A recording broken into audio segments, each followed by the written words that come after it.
Muchas gracias, doctor Mario Alonso Puig. Pueden, si quieren, hacerme llegar con esas tarjetitas preguntas para que las introduzcamos en el debate.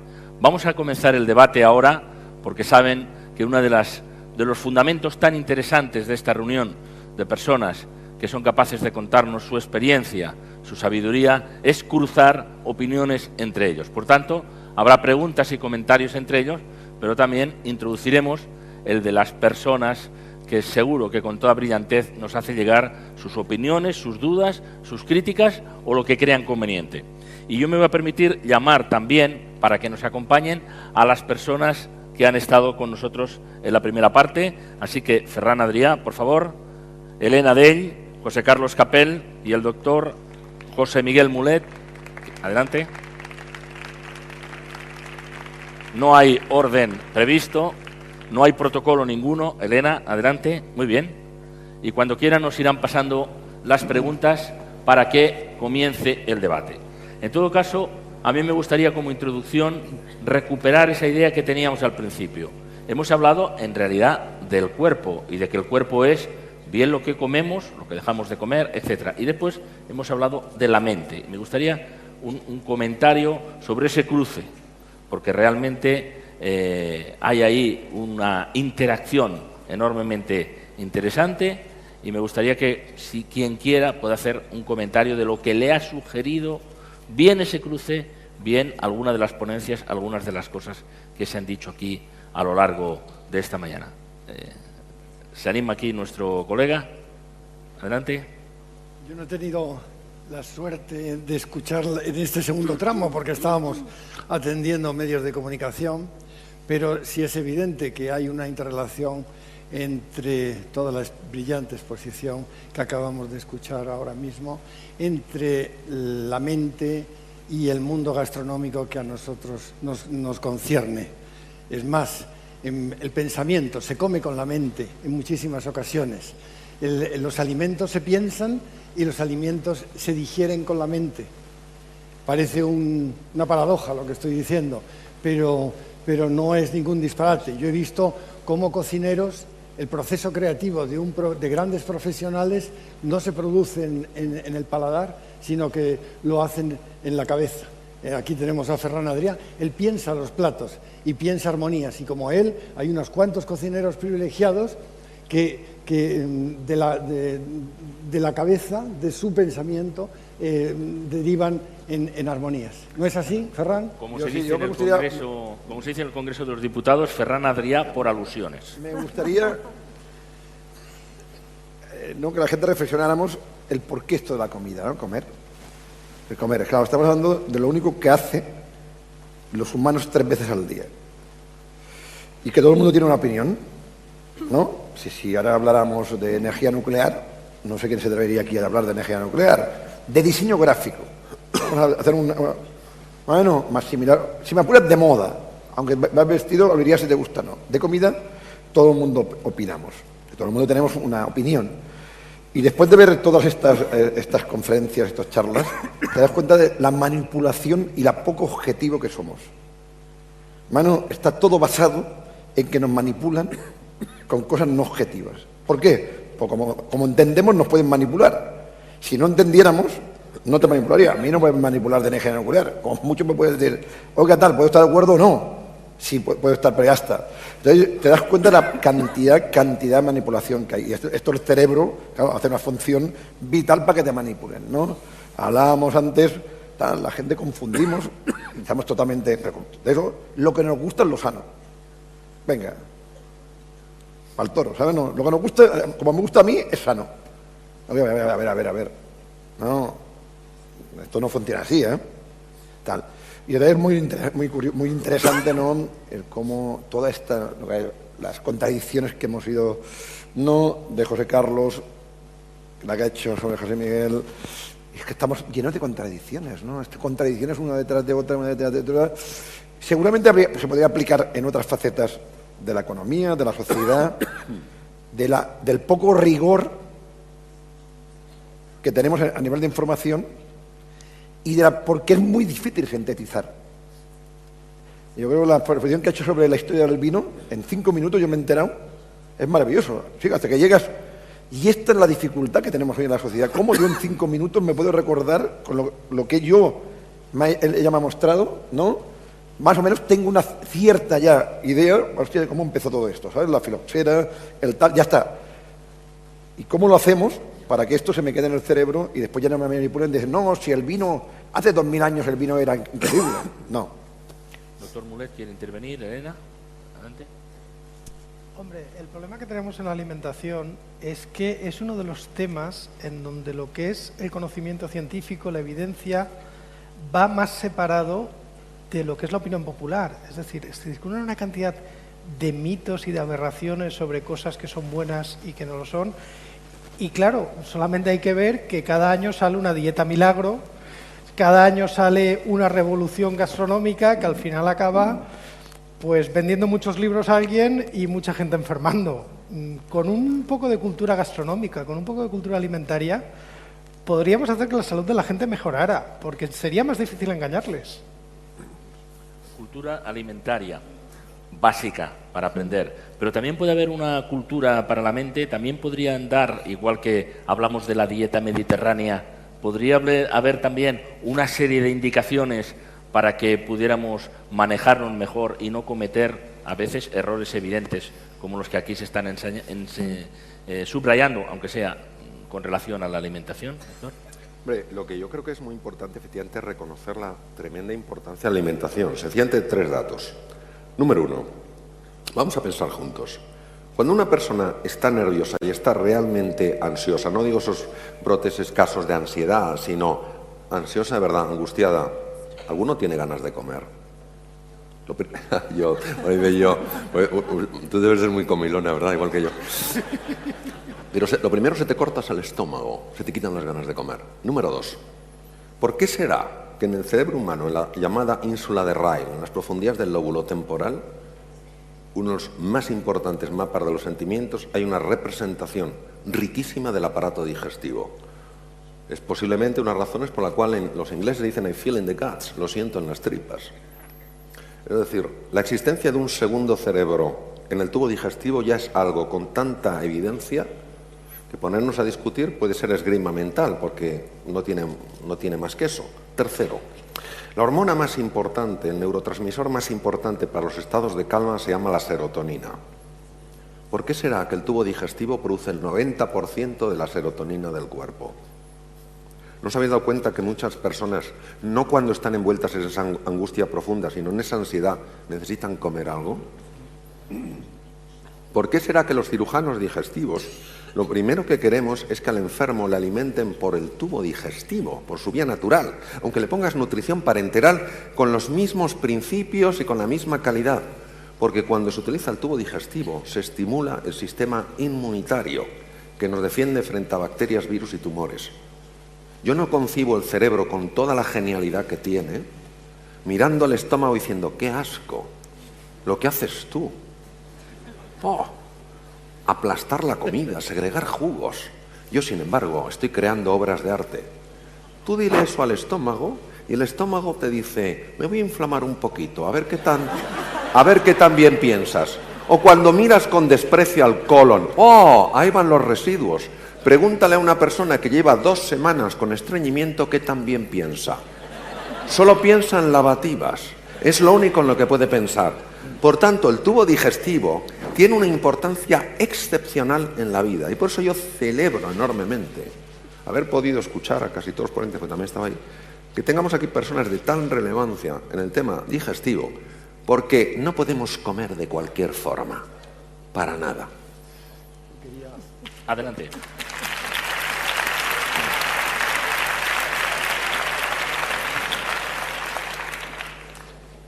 Mario, yo quería preguntarte un tema que creo que tiene importancia, el pensamiento, el cerebro, cómo influye en las filias y en las fobias de la alimentación. Hay un hecho cultural, hay un hecho gastronómico en todo ello. Yo estaba con un amigo en Cuzco, Perú, y nos sirvieron un asado realmente exquisito. No era otra cosa que el conejo de Indias, el famoso conejo de Indias de los españoles. Pero aquel conejo de Indias, alguien dijo en aquel momento que era una rata. Efectivamente, pertenece a la familia. La deglución del alimento fue inmediata por parte de la persona que me acompañaba. ¿Cuáles los mecanismos que mueven el cerebro para decidir que algo es bueno o es malo, la fobia o la filia hacia un alimento? Tu pregunta es mucho mejor y más profunda que la respuesta que vas a obtener, pero es lo que hay. Vamos a ver. Nosotros somos y nos hacemos. Y nos hacemos en una cultura. Y una cultura siempre incluye una cultura alimentaria, porque eso es fundamental. Y vamos absorbiendo creencias que no las mantenemos a nivel cognitivo, sino que se integran en la musculatura. Y estas creencias las absorbemos fundamentalmente a nivel del lenguaje.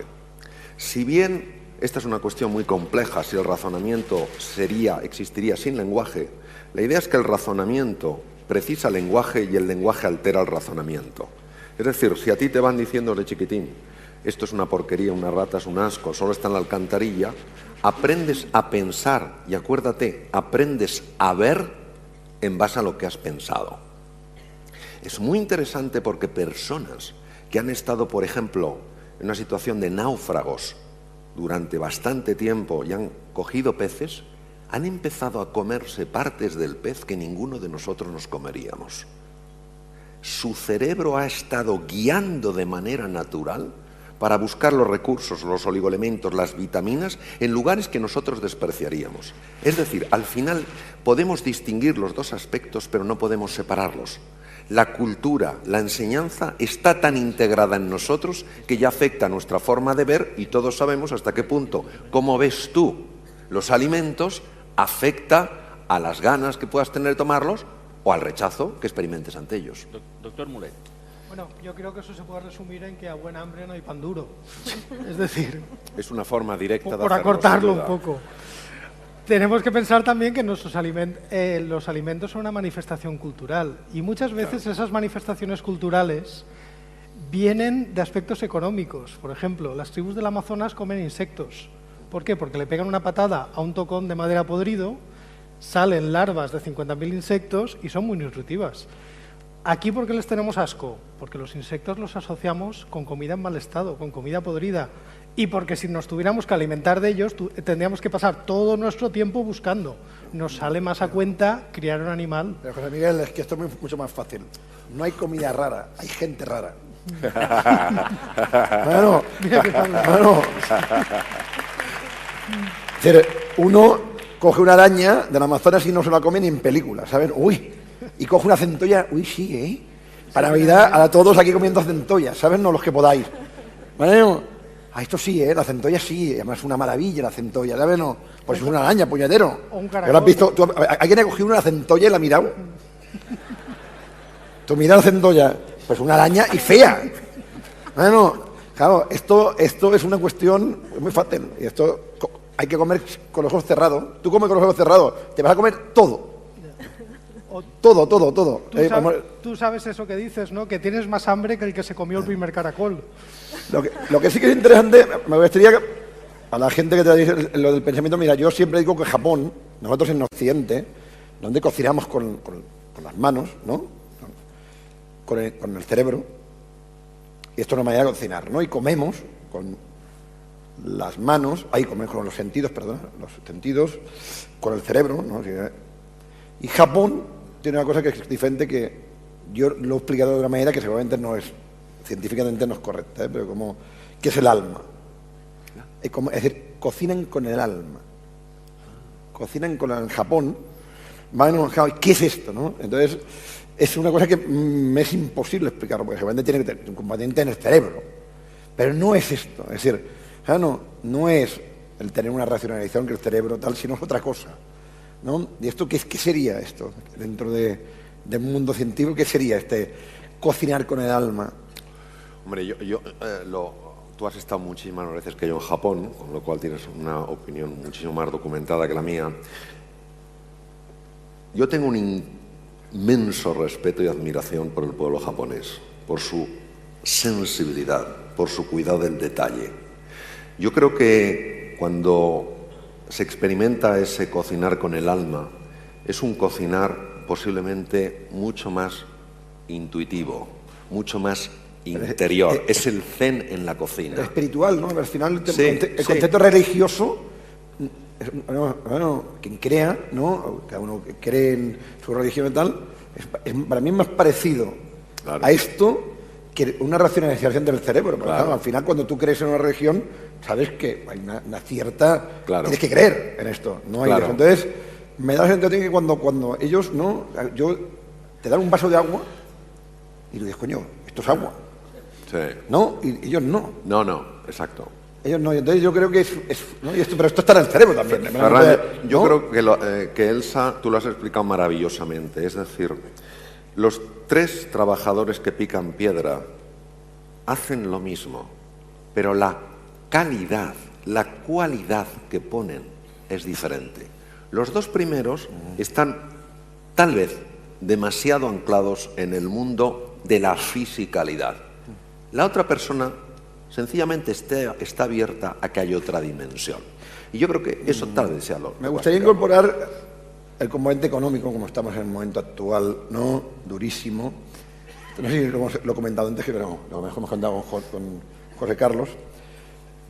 Desde Japón, cada día salen containers con productos de alimentación por 200 millones de euros. Por 365 días son 70.000 millones de euros de exportación de productos de alimentación, ¿vale? No, cabres por el mundo. Lo digo porque el componente que en la sociedad española, fíjate, hoy que ya hay un reconocimiento mundial sobre la cocina española y tal, a mí me pasa, hay gente que me admira y tal, pero aún piensan que todo esto es para 4, todo el tema de la cocina y todo esto, tal. Para que veáis un poco la dimensión, 70.000 millones de euros, no sé si es la deuda que tenemos, ¿no? Ahora, anual, el déficit, ¿vale? No, el déficit anual, fíjate lo que estamos hablando. Con José Carlos hablábamos que una idea que igual, ¿no? Pueden hacer, si estábamos en el Ibérico, en Londres, ¿no? Estábamos el otro día, yo estuve en Londres, en un sitio que se llama Ibérico, jolín, y yo me emocioné, porque por primera vez, fuera de Estados Unidos con José Andrés y otros cocineros, comí tapas contemporáneas sin ser de vanguardia, y dije, ostras, esto es lo que me gustaría que hubieran 50.000 sitios como este en el mundo, 50.000 sitios de tapas, que vendieran cada día 15.000 botellas de vino, más o menos, 15.000 por 365 días, hacer esto. Que vendieran 5.000 botellas de aceite de oliva, ¿no? Español, tal. Lo digo porque sería interesante, ¿no? Entonces esto el cerebro hay que pensar. El problema que tenemos es que no hemos pensado esto. Pues esto lo digo, la comida más o menos la se ha hecho. No ha pensado porque no hay una estrategia de país ni empresarial en esto. No existe, ¿eh? Si yo llevo, no sé, con José Carlos llevamos cuánto tiempo... Esto luchando. ¿Por qué no se hace una estrategia con las empresas, las multinacionales, la gente del vino, la gente tal? Porque los cocineros estamos ahí para ayudar, los restaurantes, los críticos estamos ahí para ayudar. Entonces, es muy importante que en este caso, a ver si logramos que pensemos, ¿no?, un poco en que esto sería de gran ayuda para la economía del país, no solamente para la parte lúdica.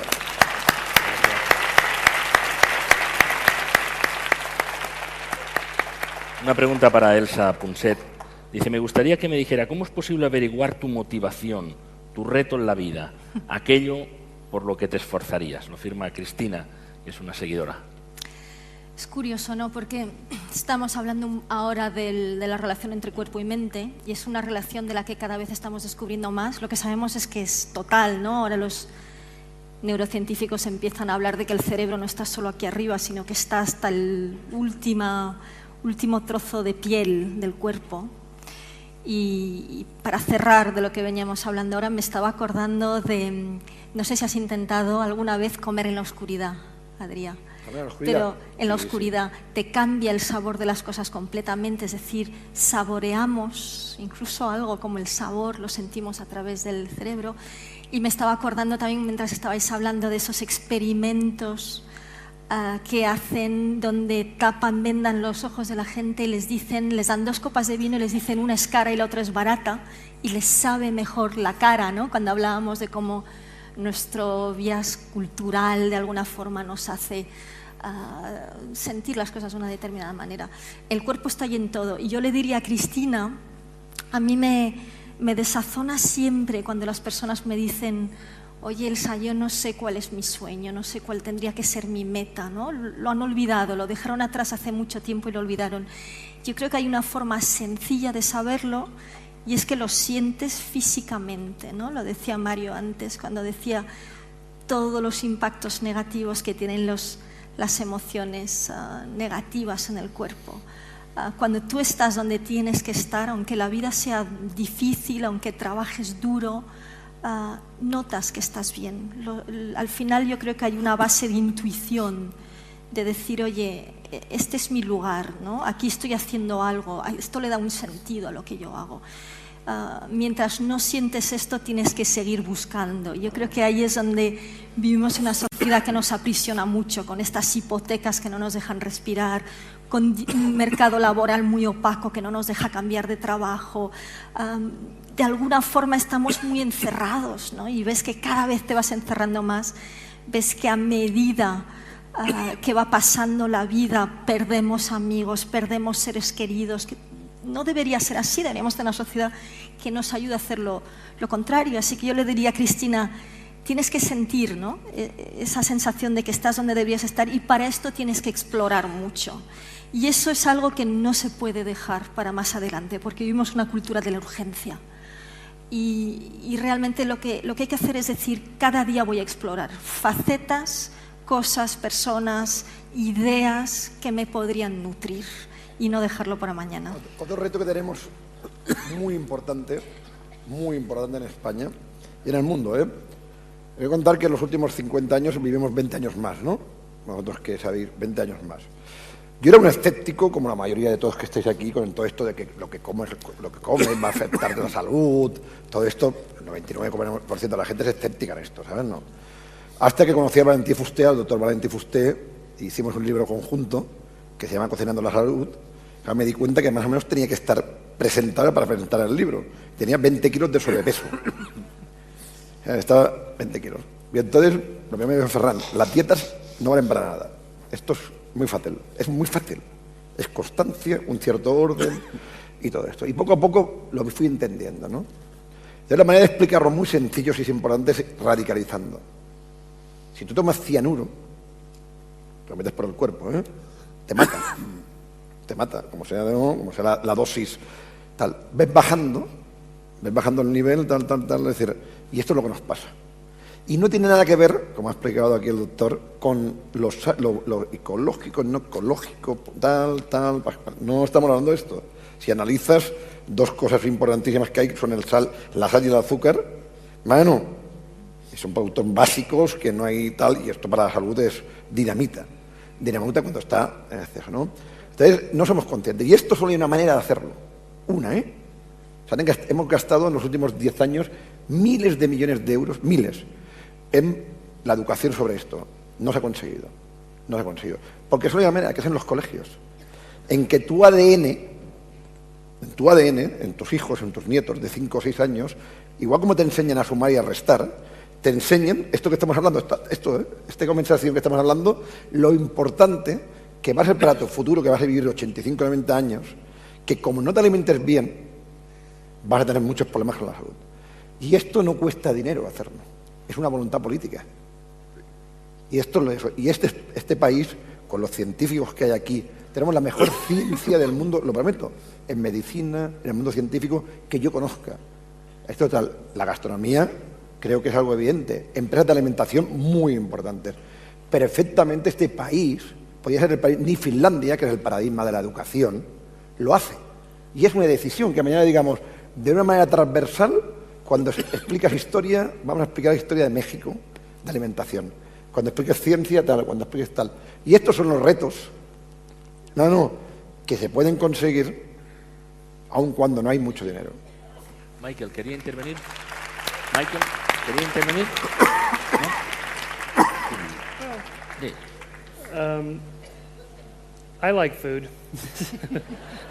I guess the connection for us would be to the extent that we've investigated diets as fads and myths, which ones work and which ones don't. The problem is they go through these cycles, every few years there's a new one. You should only eat meat. Bacon and fat is great. No, bacon and fat is terrible. You should only eat plants. No, too much plants is not good. And it just goes on and on like that. I've decided that diets work when you go on them because it's the going on them that's doing it, not the food itself. For the most part, it's being vigilant and paying attention to what you're eating. It's the paying attention part that's important, I think. That's what we've decided. Doctor Mulet, ¿quiere algún comentario? Elena, sobre lo que estamos hablando aquí. Sí, yo quería hacer un comentario al hilo de todo lo que estábamos hablando, sobre todo en la primera parte, y es que he llegado a una conclusión un tanto dolorosa para mí. No voy a conseguir nunca adelgazar. ¿Por qué? ¿Por qué? Muy fácil. ¿Cuál es mi máxima en la vida? Ha sido desde niña, desde que yo recuerdo tener uso de razón.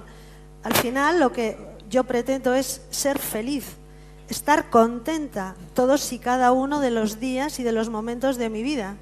Claro, unos días lo conseguiré, otros no. Unas horas lo conseguiré y otras no. Pero uno intenta solucionarlo como buenamente puede. Y es que un comentario del doctor me lo ha recordado. Porque la vida al final intentamos sumar, pequeños placeres. Y uno de ellos es enfrentarte a un plato que te gusta y comerlo. Enfrentarte a un vino que a ti te gusta, no digo que sea ni mejor ni peor, que sea tu favorito, y beberlo. Y cuando uno está nervioso, cuando está alterado, cuando está atacado, también come. Lo acabo de descubrir. ¿Por qué? Por la famosa serotonina, que te tranquiliza.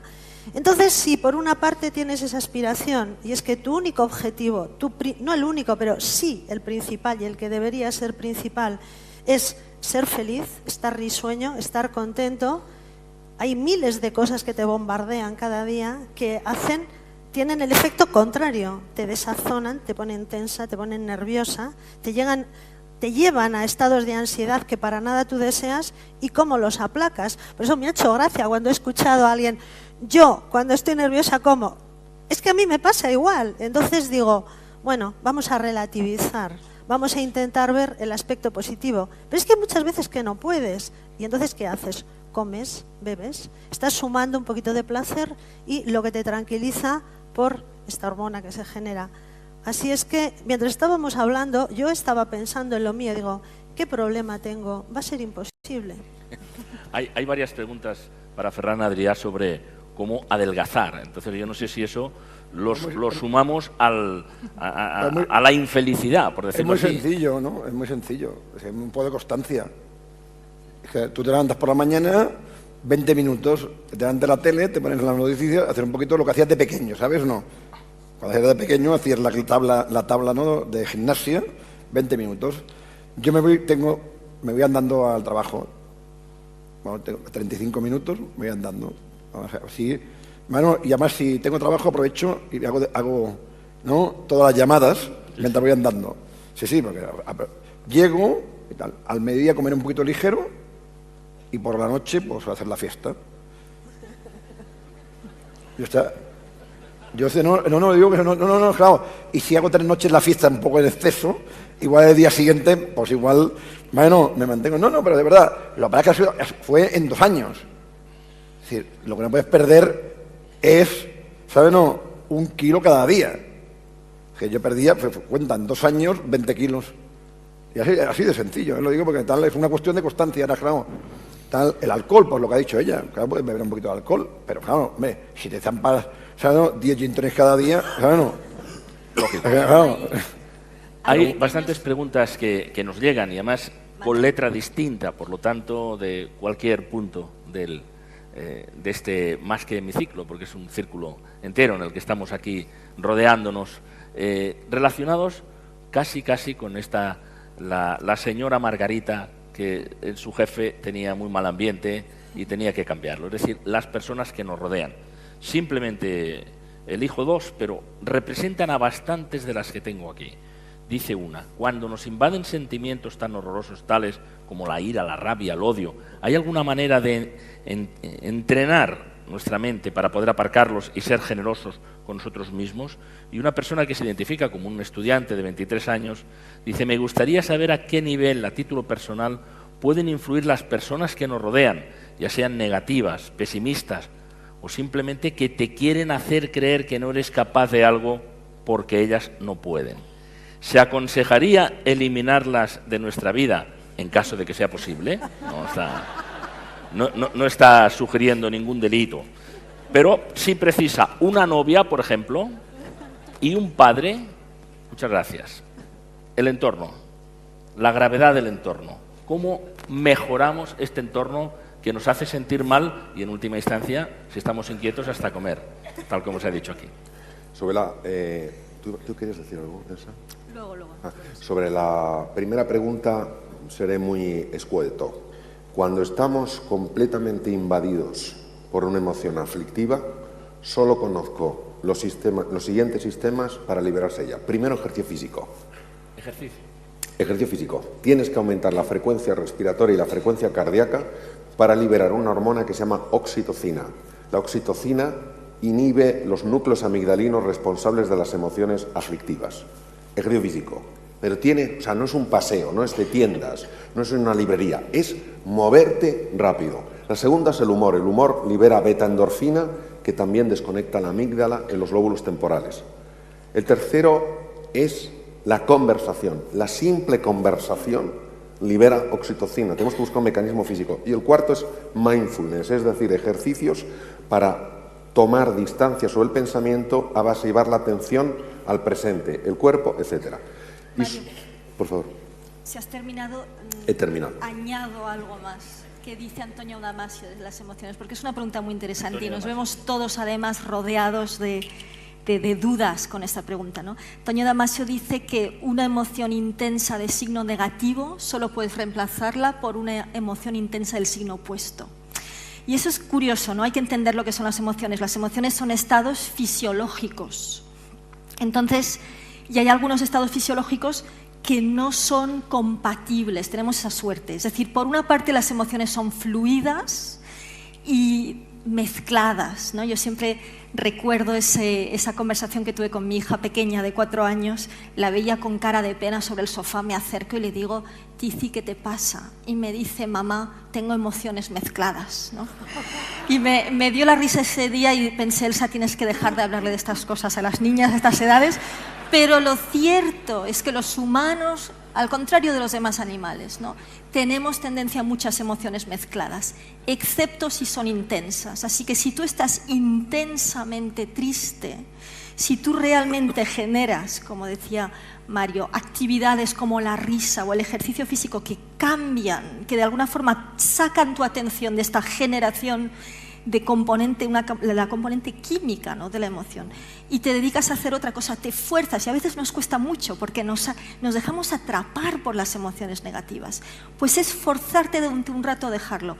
Te vas a hacer un favor enorme en cuerpo y mente. Esto tiene que ver mucho con la personalidad, ¿no? Porque yo veo el cerebro, la marca, y sobre todo es que es muy difícil. Al final uno tiene que crearse una cierta barrera, bueno, y una cierta orden mental, ¿no? Yo siempre tengo 4 o 5 lemas que son muy fáciles. Si tienes muchos problemas, no tienes problemas.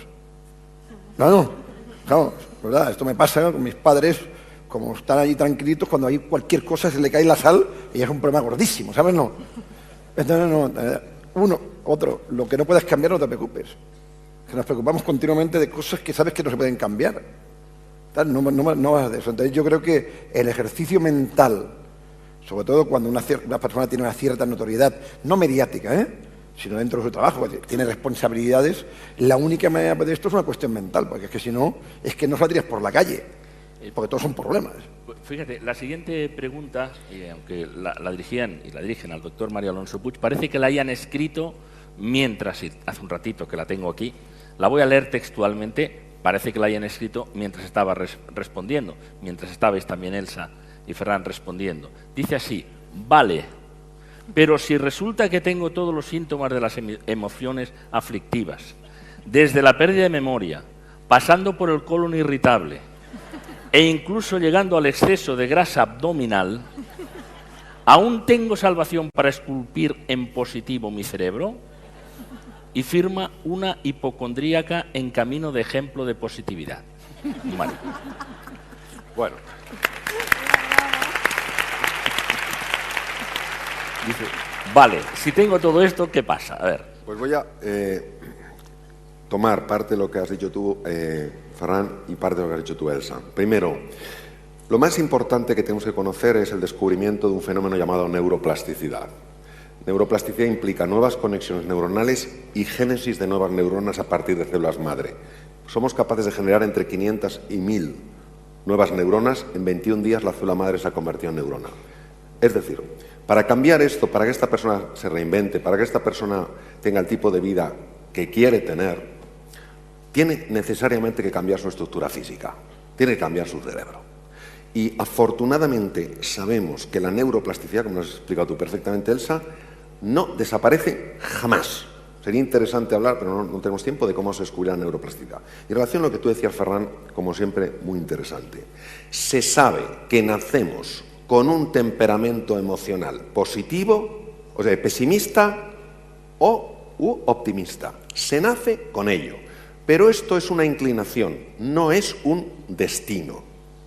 También se sabe que las personas que se han entrenado utilizando su mente, cuidando las cosas, tomándoselo en serio, han sido capaces de transformar su forma de ser y convertirse físicamente de personas pesimistas, que se sabe por la activación de ciertas áreas cerebrales, sobre todo la zona prefrontal derecha, en personas optimistas en las cuales se activa la zona prefrontal izquierda, es decir, han reestructurado su cerebro. Lo que pasa es que, como todo en la vida, exige tres cosas. Uno, creer que es verdad. A esta persona que ha hecho esta pregunta tan interesante, le diría, primero, has de creer que esto es verdad, porque si no te lo crees, ¿cómo lo vas a hacer? Segundo, tienes que querer de verdad, y querer de verdad es querer también hacer el esfuerzo para hacerlo realidad, porque hay que cambiar no ya un hábito mental, una estructura cerebral. Y tercero, has de sentirte capaz de hacerlo. Por eso, da el paso más pequeño que te atrevas en este momento. Y dando pequeños pasos es como cambiando el rumbo de un barco. Tú cambias un grado y dices, un grado no es nada. Pregúntale a un marino si cambiar un grado todos los días no te lleva a otro país. Entonces, hay un motivo tremendo para que estemos ilusionados. Nosotros podemos crear nuestro futuro, pero claro, tenemos que hacer estas cosas. Muy bien.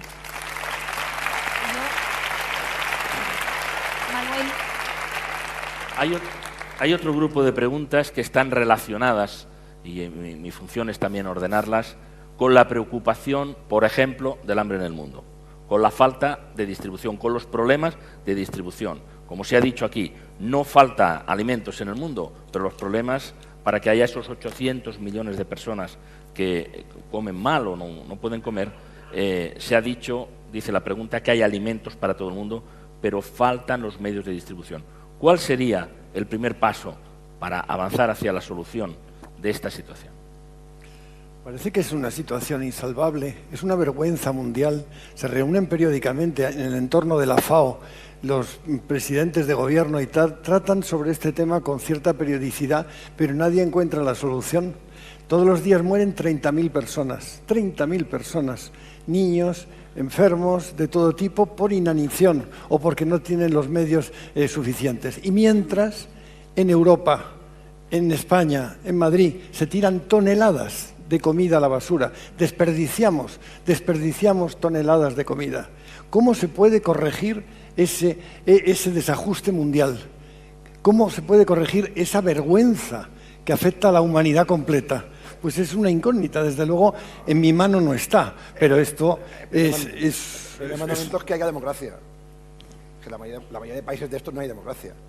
Es decir, estamos viendo en este momento tan durísimos en este país, donde hay bastante solidaridad. Yo lo estoy viviendo en Cataluña, allí, con todo el tema de que hay mucha gente, que no paramos de hacer cosas para la gente porque lo está pasando muy mal, gente que casi está al límite, no está al límite, está pasando hambre en este país, que no tenemos que ir afuera.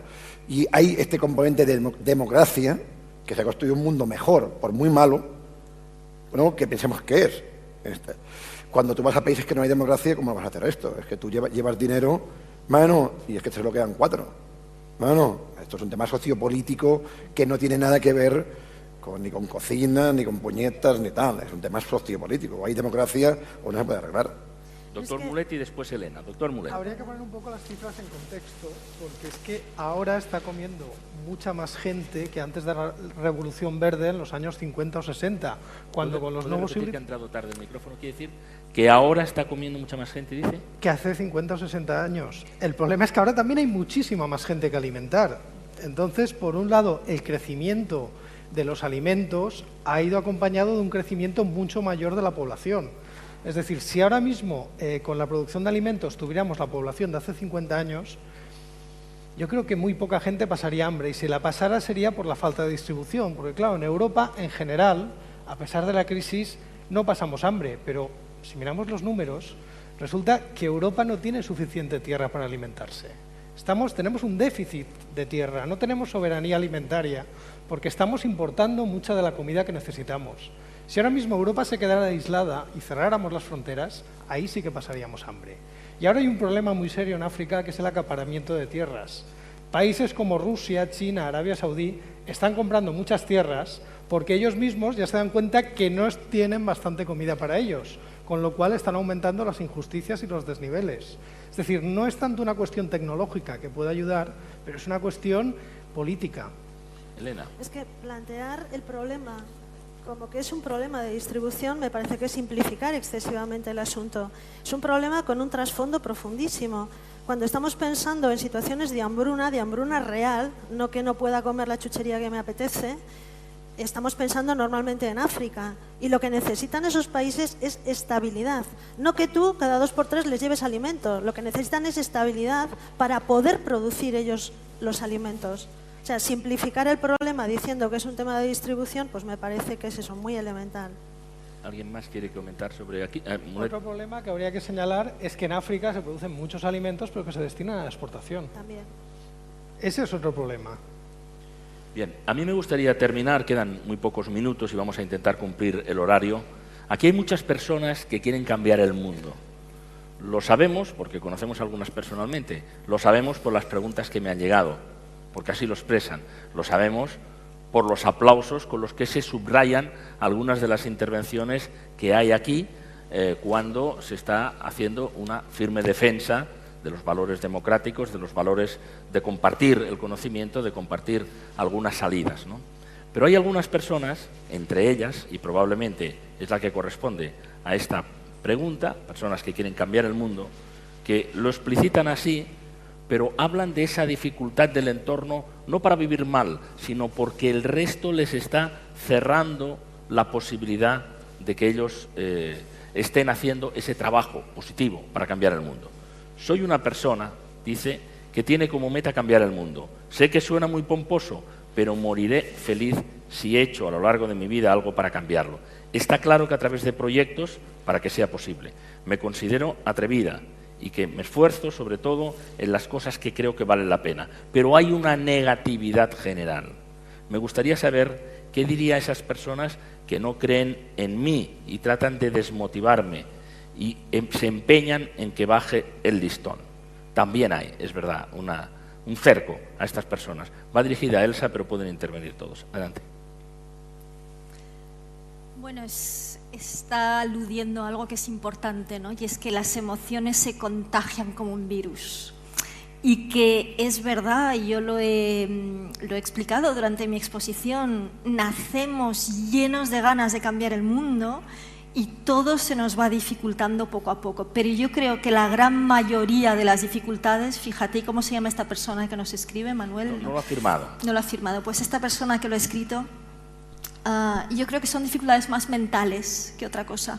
Y yo lo que sí veo es que cuando las personas pueden envejecer de dos maneras. Yo creo que se pueden hacer sabias o se pueden hacer cínicas.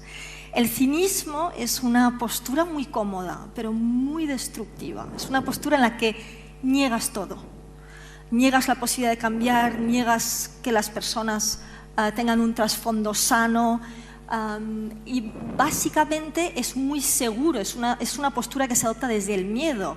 Si todo lo critico, si yo no hago nada, bueno, nadie puede criticarme a mí, estoy ahí sentado. Y procuraré que en mi entorno nadie haga nada Nadie para no se sentirme mueva. Y yo entiendo acusado. que es muy duro vivir con esto. Y entiendo además que hay, fíjate, esta persona que nos escribe, hay entornos, yo trabajo mucho con profesores, hay entornos en los que si todo está en contra, toda la comunidad escolar está en contra, te quemas intentando cambiar las cosas y no sirve. Es decir, tienes que encontrar un lugar donde tiene que haber una cierta corriente de simpatía para realmente poderte acompañar.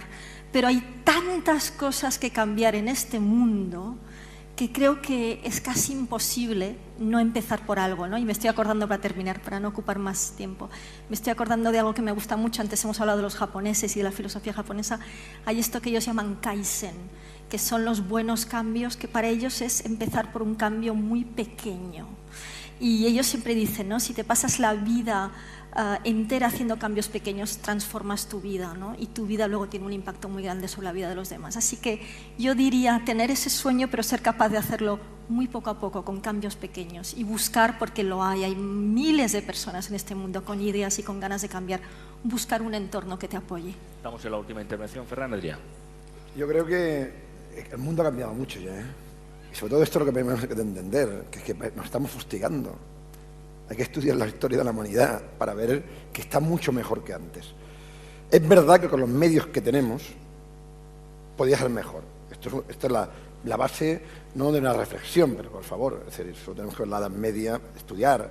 Hay que estudiar un poco para tal, ¿no? Porque parece que nos fustiguemos, que hagamos todo mal, sí, hacemos cosas mal. Tal. Y esto es muy difícil desde que se inventó el tema del dinero, conceptualmente, ¿no? Es decir, si analizamos la familia, cualquier problema de familia que tengamos, el 99% siempre es problema por dinero. Los problemas familiares es cuando hay dinero por en medio. Si no hay dinero por en medio, aquí estamos siempre bien. No hay ningún problema y tal. Entonces, es muy difícil, ¿no?, esta ética, esta honestidad, no hipocresía, porque cuando digamos cambiar el mundo, ¿para quién? Para un español, que estamos aquí, estamos muy mal, ¿eh? Hay 5 millones de parados. Díselo a un chico, a gente de Kenia, que estamos mal. Le dirá a la gente de Kenia que estamos mal. Me va a decir, oiga, para mí cambiar el mundo es poder comer. Y tal. Y entonces es muy difícil. El tema es cómo se logra que esta brutalidad de capitalista que estamos inmersos, que es verdad, y sin caer en el populismo, porque claro, cómo funciona el mundo. ¿Cómo podemos hacerlo un poquito mejor, pero mejorar, pero no cambiarlo? Lo que tenemos que hacer es mejorar el mundo. Mario, ¿quieres intervenir sobre esto? Yo diría lo siguiente. Creo que nosotros no podemos cambiar a nadie, por más que lo intentemos, y nos empeñamos en ello constantemente. Solo nos podemos cambiar a nosotros mismos. Es mi experiencia personal. Cuando he estado en entornos complejos, en entornos, entre comillas, agresivos, que cuando yo he empezado a cambiar, cuando he empezado a dejar de quejarme, a construir, aunque fuera poquito a poco en la línea que tú decías, Elsa, curiosamente todo alrededor ha empezado a cambiar. Ainin decía, no vemos el mundo que es, vemos el mundo que somos. Y yo creo que Gandhi nos dejó un mensaje precioso. Sé tú el cambio que quieres ver en el mundo. Interesante.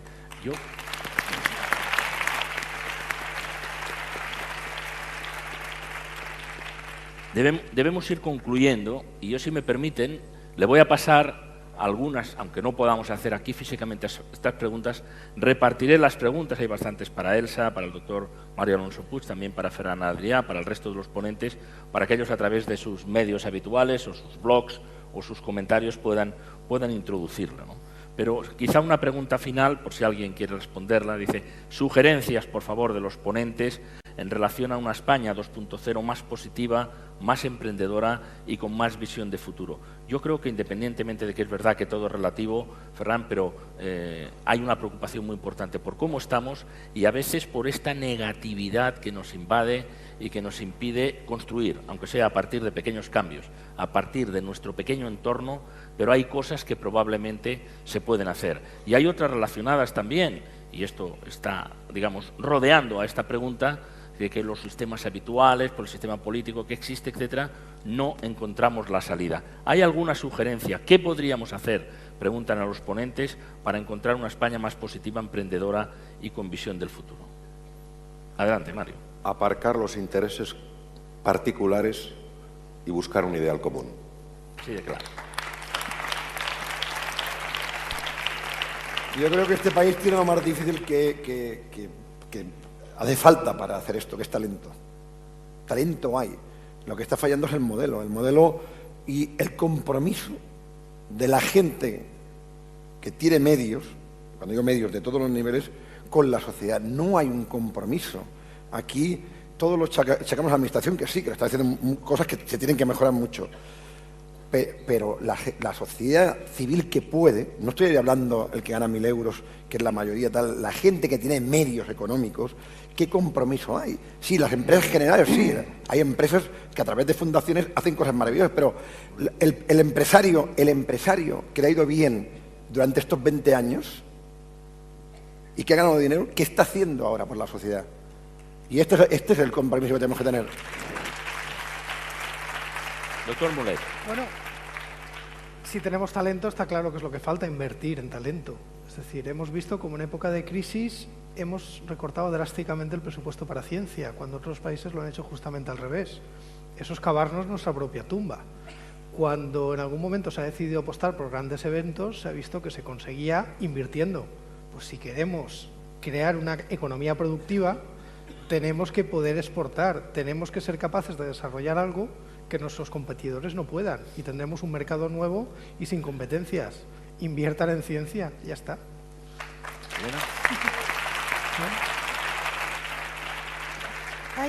Hay una palabra que creo que tenemos muy olvidada, sobre todo en las épocas de bonanza, que es generosidad. Sería bueno que en esta época en la que nos toca apretarnos el cinturón, todos fuéramos un poco más generosos. Seguramente junto con el compromiso nos iría a todos muchísimo mejor. Muy bien, muchas gracias, Elena. ¿Quiere hacer algún comentario? Es una pregunta muy del nivel que tenemos, de la preocupación que tenemos en nuestro país, pero escuchamos con enorme interés sus sugerencias. Michael. I suggest we all go home and get a plate, sit down at the kitchen table and put a marshmallow on it and see how long you can last before you eat it, and then see if you can get two. It's a self-discipline. It's all self-discipline, and it starts with each of us individually, just having to make a little bit of difference in the world, just one tiny little step. All of us cumulatively can change the world that way. One marshmallow at a time. Él y tú. José Carlos Capel y después Elsa. Adelante. Creo que no nos queda más remedio que salir de la espiral de pesimismo en la que nos hemos enzarzado de una manera un poco absurda. Yo soy un defensor del trabajo. Creo que hay que tener ideas y defenderlas, seguir y luchar por ellas y rodearse de aquellas personas con las que tienes una complicidad. Y cuando se persiguen los objetivos, se consiguen siempre. Nos falta voluntad, perseverancia y muchas ganas de trabajar y sacar adelante toda suerte de proyectos, porque España está lleno de mucho talento y de gente muy valiosa. Gracias.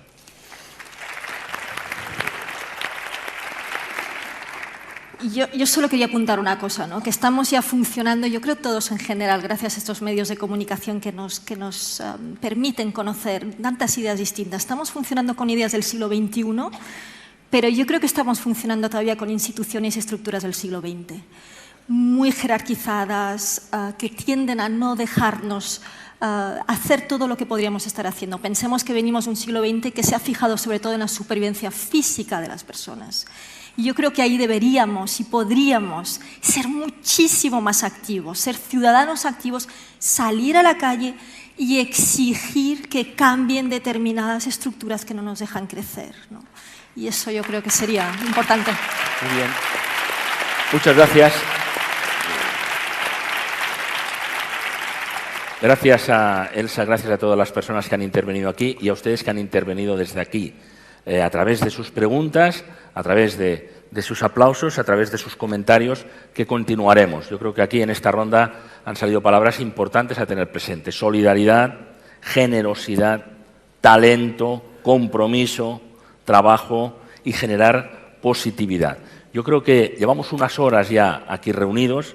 Es enormemente interesante el ambiente que se ha creado, la dinámica, me parece a mí, en primer lugar de las aportaciones, después también del diálogo, continuaremos. Estamos solamente en una cuarta parte de lo que significa este encuentro, el ser creativo, el Congreso de Mentes Brillantes, que cuando lo decimos pensamos en los que están aquí y pensamos en todos los que están ustedes ahí. Continuaremos por la tarde, a las 4 en punto, puntuales aquí, por favor. Aquí estamos. Hasta luego. Muchas gracias.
Gracias.